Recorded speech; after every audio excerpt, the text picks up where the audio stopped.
Diriwayatkan oleh Ibnu Hibban dalam kitab Al-Thiqat. Kisah ini diriwayatkan dari Abdullah bin Muhammad. Ia mengatakan, suatu hari, aku pernah berada di daerah perbatasan, wilayah Aris di negeri Mesir. Aku melihat sebuah kemah kecil, yang dari kemahnya menunjukkan bahwa pemiliknya adalah orang yang sangat miskin. Lalu, aku pun mendatangi kemah yang berada di padang pasir tersebut, untuk melihat apa yang ada di dalamnya. Kemudian, aku melihat seorang laki-laki. Namun bukan laki-laki biasa. Kondisi laki-laki ini sedang berbaring dengan tangan dan kakinya bunting. Telinganya sulit mendengar, matanya buta, dan tidak ada yang tersisa selain lisannya yang berbicara.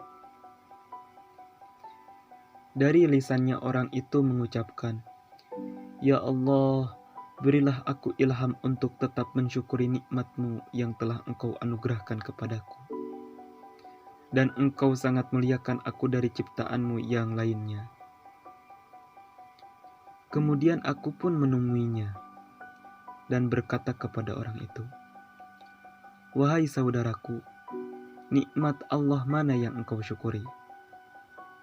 Kemudian laki-laki pemilik kemah itu menjawab, "Wahai saudara, diamlah. Demi Allah, seandainya Allah datangkan lautan, niscaya laut tersebut akan menenggelamkanku. Atau gunung api, yang pasti aku akan terbakar. Atau dijatuhkan langit kepadaku, yang pasti akan meremukanku. Aku tidak akan mengatakan apapun, kecuali rasa syukur." Aku kembali bertanya, "Bersyukur atas apa?" Laki-laki pemilik kemah itu menjawab lagi, "Tidakkah engkau melihat Dia telah menganugerahkan aku lisan yang senantiasa berzikir dan bersyukur? Di samping itu, aku juga memiliki anak yang waktu sholat ia selalu menuntunku untuk ke masjid. Dan ia pula yang menyuapiku. Namun sejak 3 hari ini, dia tidak pulang kemari. Bisakah engkau tolong carikan dia?" Aku pun menyanggupinya dan pergi untuk mencari anaknya. Setelah beberapa saat mencari, aku mendapati jenazah yang sedang dikelilingi oleh singa.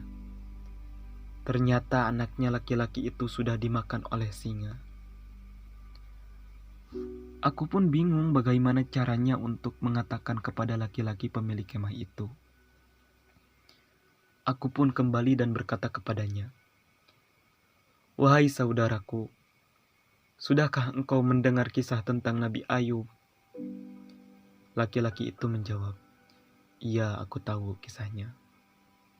Kemudian aku bertanya lagi, "Sesungguhnya Allah telah memberinya cobaan dalam urusan hartanya. Bagaimana keadaan dalam menghadapi musibah itu?" Ia menjawab, "Ia menghadapinya dengan sabar."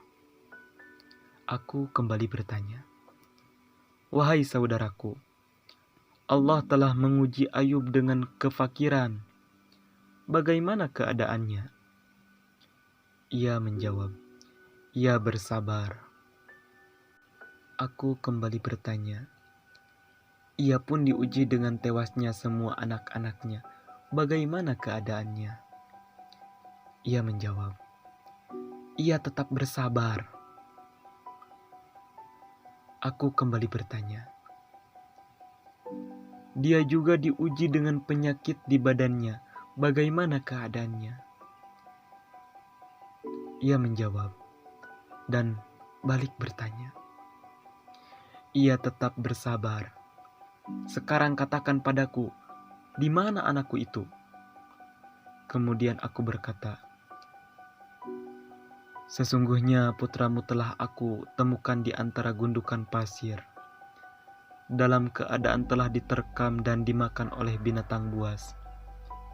Semoga Allah melipat gandakan pahala bagimu dan menyabarkan engkau."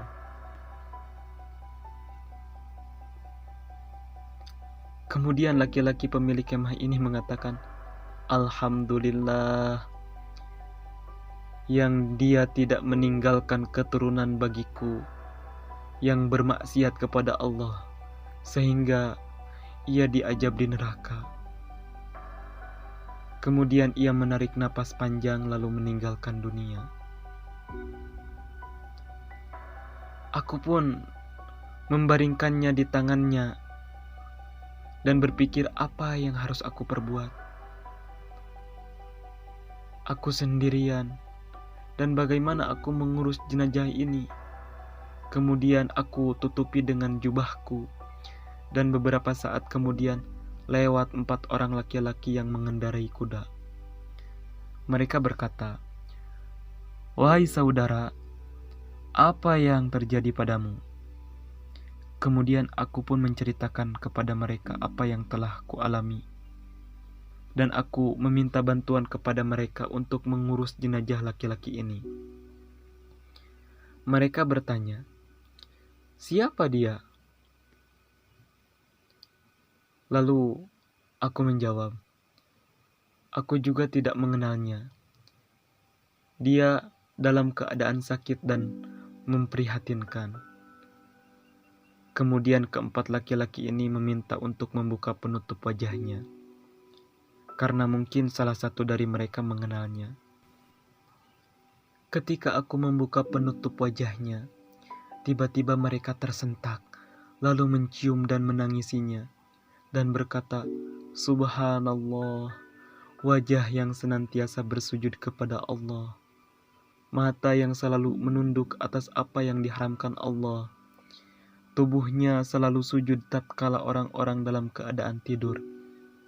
Aku pun bertanya, "Kalian kenal dengan laki-laki ini?" Mereka menjawab, "Engkau tidak kenal?